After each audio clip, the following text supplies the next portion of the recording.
I have so many beautiful ladies that watch my English channel. And I know a lot of women who are learning English need to know very specific vocabulary that really applies to them and not so much the men.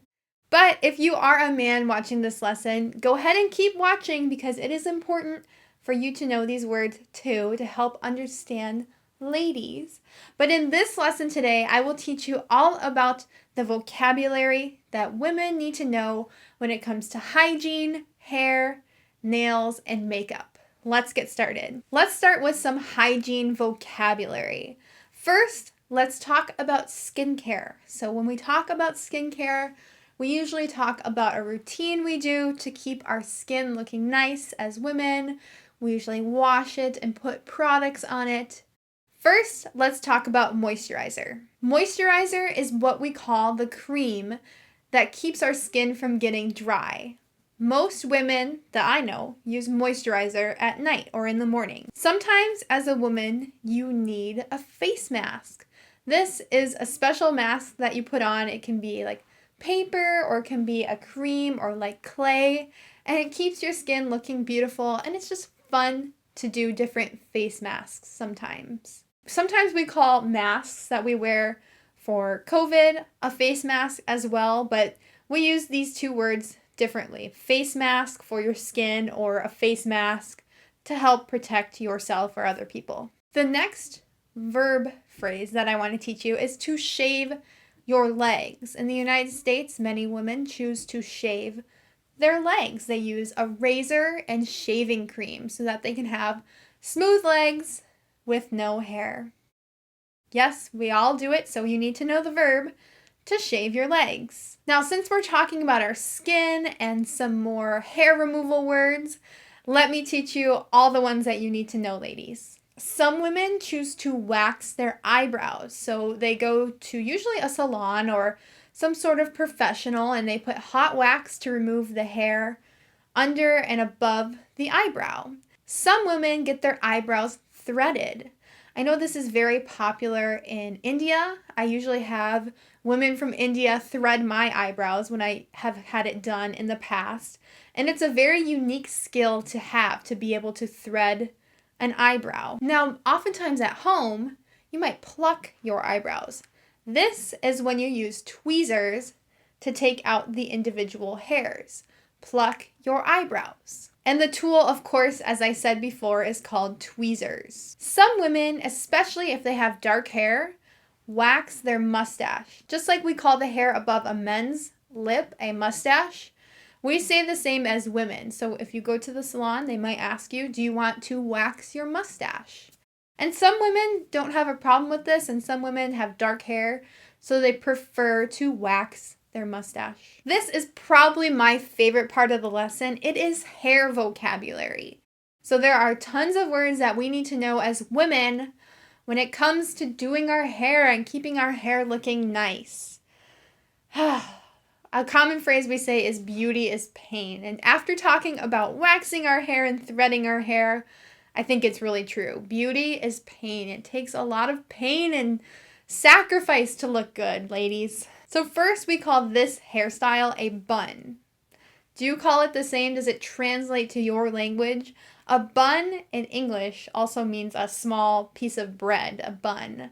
But we call it a bun on the top of our head. Before I go to bed, I twist my hair into a bun.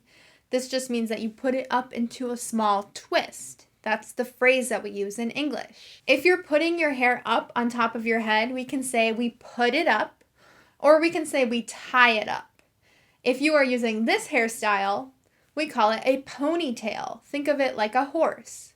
I wonder if this phrase translates to your language as well. You'll have to let me know in the comments if you're watching this video. When you have two ponytails on your head, the English word for that is pigtails. This hairstyle is called pigtails. If you are going to a wedding or a fancy event, oftentimes you will have an updo. It's just a fancy way of putting up your hair on top of your head, just like this one. It's called an updo.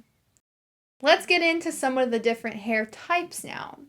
This is curly hair, and we can sometimes just call the hair curls. I'm going to put my hair into curls today.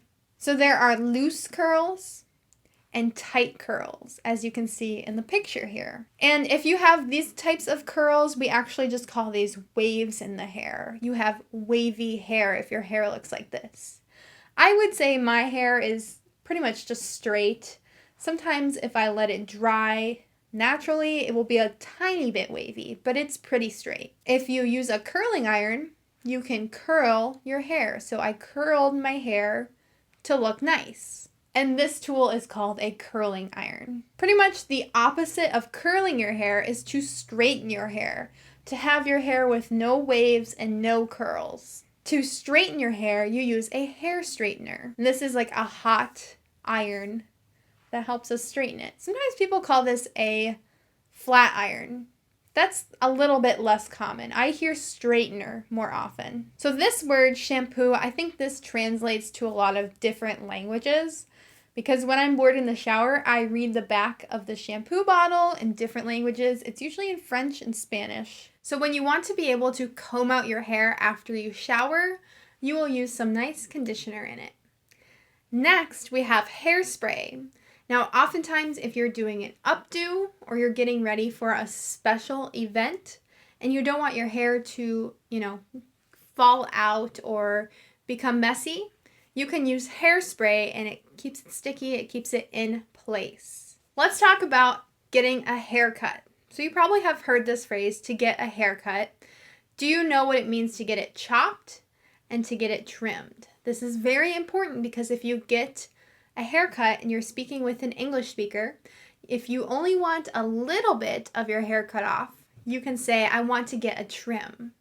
Now, if you want a lot of your hair to get cut off, you can say, I want to get it chopped. And usually you will show them how much of your hair you want to get chopped. I have said this to a hairstylist before. I want to chop off all of my hair. You can use the phrase to brush your hair when you are using a brush, of course, to untangle your hair. You can also comb out your hair with a comb. So this is smaller than a brush. If you are using this tool, a blow dryer, to dry your hair after taking a shower, you can say you are going to blow dry your hair. Let's move on to some hair accessories. First, we have a headband. Next, there are hair binders, some people call them. Some people call them elastics. Some people call them a ponytail holder. It really depends on where you are in which English-speaking country, but I think most people understand a lot of these words on this list. I personally call it a ponytail holder. If you have one of these with fabric on them, they are called scrunchies. Scrunchies were really popular in the last few years to put up your hair. These little pins are called bobby pins. They help us secure our hair up. It's kind of a strange name, but that's what we call them in English. Let's get into some makeup vocabulary. These are makeup brushes. They come in all sorts of sizes and shapes. Next, we have eyeshadow. Eyeshadow is used to make your eyes look beautiful. And you can have very neutral eyeshadows that kind of match a natural skin tone. Or you can have very bold and dramatic eyeshadows. That might be greens or blues or purples. This type of makeup is called eyeliner. It lines your eye. The English word for this is eyeliner. And of course, we often use mascara as women to make our eyelashes look very long. Today I am wearing fake eyelashes. You also might need to curl your eyelashes with an eyelash curler. Back to the fake eyelashes, sometimes people call these falsies because they are false eyelashes. So a nickname for them is falsies. There is lipstick, which is a color for your lips. And there is also lip gloss, which is much shinier than lipstick. As women, if you're watching any sort of makeup on YouTube, you might need to know blush, which gives your cheeks a pink tone, and bronzer, which gives them more of a brown tone, which is brown powder that you can put on your face to look more bronze or to look more tan, like you have been in the sun. Concealer conceals any blemishes, pimples, acne on your face. And foundation does the same, but we use it all over our face typically. Some women wear foundation and some women do not. And this is like the foundation of a house. It's the first thing that you put down. It's the first thing that you put on your face. And finally, a very important makeup vocabulary word to know is face powder. If you want your face to look smooth and not shiny, you will put on face powder. Let's get into some nail vocabulary now. I personally just get my nails painted at home, but let's talk about some other ways that people get their nails done. We use this phrase to get your nails done when you are making them look nice and not so natural. So I have red nail polish on today. That's what we call the type of paint that you paint your nails with. Some women prefer to have fake nails placed over their nails, and these are called acrylic nails. Acrylic nails are very popular in the United States right now as well, and they come in very long acrylic nails, and sometimes you can just get them filed down to short acrylic nails. And I use this word file.